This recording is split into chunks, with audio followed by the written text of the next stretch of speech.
भारत में कानूनी सहायता यानी विधिक सहायता के लिए अलग अलग अथॉरिटीज़ बनाई गई, प्राधिकरण बनाए गए हैं। लेकिन उससे पहले हमको ये समझना जरूरी होगा कि विधिक सहायता होता क्या है, उसके बाद ही हम प्राधिकरण के बारे में पढ़ेंगे तो ज़्यादा बेहतर होगा। Hello students, welcome back to my class. और अब तक आप समझ गए होंगे कि आज की क्लास है ADR alternative dispute resolution system के एक यूनिट की, जो कि टॉपिक है विधिक सहायता। तो सबसे पहले कानूनी सेवा की परिभाषा क्या होती है। देखो, एडवाइस एक ऐसी चीज़ होती है ना जो कोई भी आपको फ्री ऑफ कॉस्ट दे सकता है, बट लीगल एडवाइस एक ऐसी चीज़ होती है अनटिल अनलेस किसी को कानून की जानकारी नहीं होगी वो आपको सही तरीके से जानकारी नहीं दे सकता है। तो जब कानूनी सेवा जो कर रहा हो, जो योग्य पेशेवर होता है, उसके द्वारा जो कानूनी मामले में सहायता की जाती है उसी को बोलते हैं कानूनी सेवा। जैसे कि वकील है, पर यह सेवा फ्री ऑफ कॉस्ट नहीं होती, इस सेवा के लिए आपको शुल्क भी देना होता है। अब इसमें परिभाषा अगर आप आंसर लिखोगे तो कुछ लोगों के हिसाब से आपको उसकी परिभाषा भी लिखनी पड़ेगी। जैसे इबोक ब्लैकमैन, ये लिख लीजिएगा। किसी मामले में निर्धन एवं असहाय व्यक्ति को विधिक राय देना ही विधिक सहायता है। कोई भी मैटर हो जिसमें गरीब लोगों को, ज़रूरतमंद लोगों को कानूनी सलाह दिया जा रहा है तो वो क्या है, विधिक सहायता है। इसके बाद है सर थॉमस के अनुसार, थॉमस बोलते हैं कि कठिन परिस्थिति में भी अधिवक्ता से कानूनी राय लेना, जो आपकी लाइफ में कोई सिचुएशन ख़राब आ रही है, ऐसे में आप जा करके कानून एडवोकेट से कानूनी राय लेते हैं तो वो क्या है, विधिक सहायता। यह सर थॉमस बोलते हैं। फिर पोलक बोलते हैं कि नाम मात्र के शुल्क से ही विधिक सेवा उपलब्ध हो जाना, नाम मात्र के शुल्क से विधिक सेवा उपलब्ध हो जाना ही विधिक सहायता है। जब जैसे कि अभी यूट्यूब पे आप मेरे चैनल पे ही देखोगे, रिटायर्ड डिस्ट्रिक्ट जज जो हैं वो 300 रुपये में लीगल एडवाइस देते हैं। ओनली 300 रुपीज़ में आप उनसे पूरी अपनी प्रॉब्लम शेयर करिए, वो आपको एडवाइस देंगे। तो वो क्या कर रहे हैं, विधिक सहायता का काम कर रहे हैं। अंतर्राष्ट्रीय विधिक सहायता संगठन ये कहता है कि कोई भी व्यक्ति अपने अधिकारों से केवल इसलिए वंचित नहीं है कि वो गरीब है। गरीब का भी अधिकार है कि उसको लीगल एडवाइस, कानूनी सलाह, कानूनी सहायता अच्छे से मिले, इजीली अवेलेबल हो, तो इसके लिए वो वंचित ना रहे। ये कहता है अंतर्राष्ट्रीय विधिक सहायता संगठन।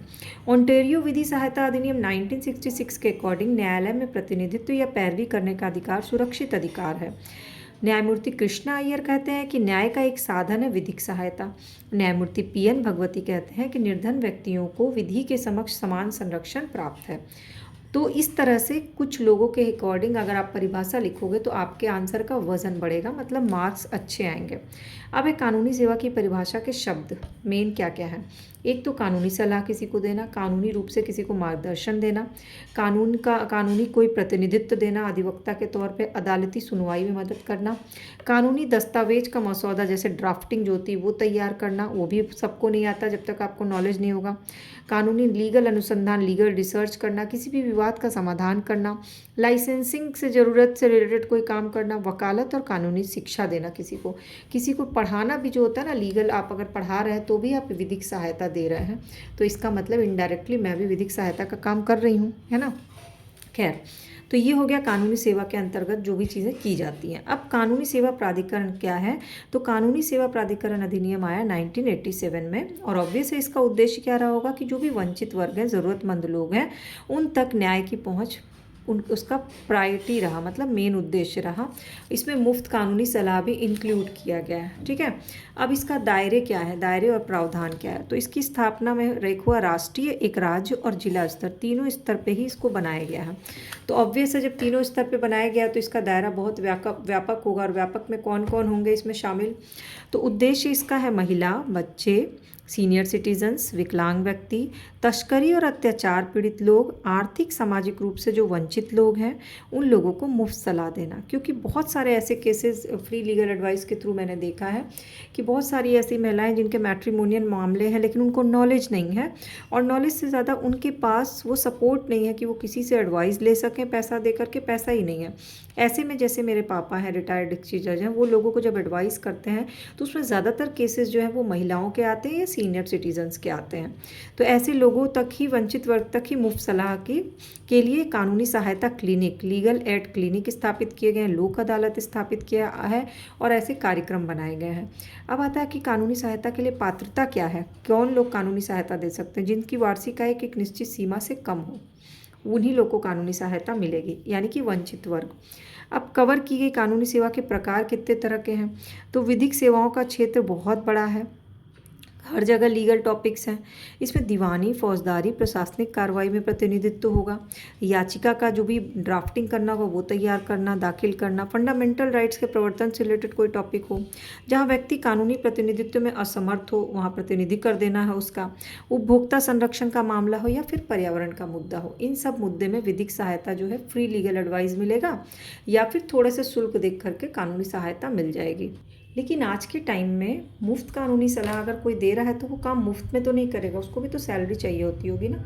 तो वित्त पोषण और प्रशासन, तो केंद्र और राज्य सरकार ऐसे प्राधिकरणों को धन देती है, कानूनी सहायता क्लिनिक बनाती है, कानूनी जागरूकता कार्यक्रम बनाती है, लोगों को उसका आयोजन करती है, फिर लोगों को निःशुल्क उसकी सेवा प्रदान करती है कि बेसिक नॉलेज होना चाहिए, जैसे दहेज प्रताड़ना अधिनियम, कैसे दहेज से मतलब होता है अगर आपको तो क्या करना चाहिए, इंस्टेंट एफआईआर कैसे दर्ज कराने जाना है, क्या क्या चीज़ें दस्तावेज ज़रूरी हैं, ऐसी चीज़ें गाइड की जाती हैं। संसाधनों का सही तरह से उपयोग, पारदर्शिता और जवाबदेही सुनिश्चित करता है। अब है कानूनी चिकित्सकों की भूमिका क्या है, तो इतनी देर में तो अब तक समझ में आ गया कि सारी भूमिका तो इन्हीं की है। तो कानूनी पेशेवर की ही सबसे ज़्यादा भागीदारी होती है, वही ये सब चीज़ प्रोत्साहित करता है। विधिक सेवा प्राधिकरण जो योग्य वकील होते हैं, सूचीबद्ध वकील होते हैं, वो कानूनी चिकित्सक को ट्रेनिंग पे जोर देते हैं। अब चलते हैं राष्ट्रीय विधिक सेवा प्राधिकरण। तो अधिनियम के 1987 की धारा 3 में केंद्र सरकार इस अधिनियम के अधीन केंद्रीय प्राधिकरण को प्रदत्त शक्तियों का प्रयोग और कृत्यों का पालन करने के लिए एक निकाय गठित करेगी, जिसे कहेंगे राष्ट्रीय विधिक सेवा प्राधिकरण। कौन करता है? केंद्र सरकार करती है। कौन से अधिनियम के तहत? 1987। किस धारा के तहत? धारा 3 के तहत। अब इसके सदस्य कौन होंगे? तो ये बहुत कॉमन सेंस की बात है कि जो भी भारत के मुख्य न्यायमूर्ति, जो मुख्य संरक्षक होगा, और फिर सेवानिवृत्त न्यायाधीश इसके सदस्य होंगे जिनके पास अनुभव भी हो और योग्यता भी हो। अब इनको वेतन भत्ता और पेंशन कौन देगा? तो भारत की संचित निधि से दिया जाता है। और केंद्रीय प्राधिकरण का कोई भी कार्य केवल इस आधार पर अविधिमान्य नहीं होगा कि केंद्रीय प्राधिकरण में कोई रिक्ति है या गठन में कोई त्रुटि है। अब आते हैं इनके काम क्या है, तो काम इनका दिया हुआ है धारा 4 में। पहला तो नीतियाँ और सिद्धांत बनाना, जो कम खर्चीली हो ऐसी स्कीम बनाना। इन सबको आप थोड़ा सा इनलार्ज, मतलब शब्दों को और ऐड करके इसको लिखिएगा, मैं सिर्फ आपको पॉइंट बता रही हूँ। पॉइंट्स ऐसे लिखिएगा: नीतियाँ और सिद्धांत बनाना, कम खर्चीली स्कीम तैयार करना, विधि कौशल में प्रशिक्षण देना, लीगल नॉलेज देना लोगों को, दोहरे प्रयोजन से विधिक सहायता देना, कैंप आयोजित करना, लीगल कैंप, बातचीत करना लोगों को, मध्यस्थता और सुलह के बारे में समझाना, और सिर्फ समझाना ही नहीं, सुलह करवाना भी, विवादों का निपटारा कर देना।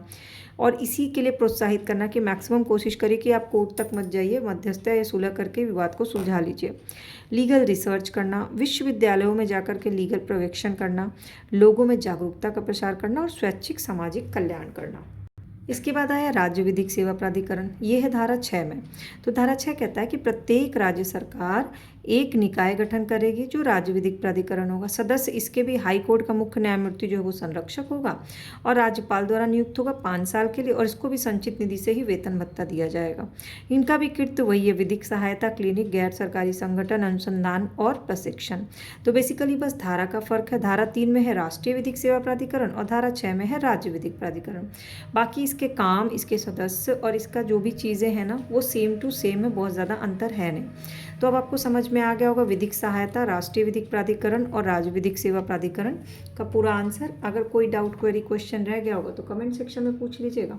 और बाकी की क्लासेस चैनल पे अपलोडेड है, उसको जाके देखिएगा। क्लास समझ में आती होगी, ईजी लगती होगी तो सब्सक्राइब और फॉलो बटन को क्लिक कर लीजिएगा।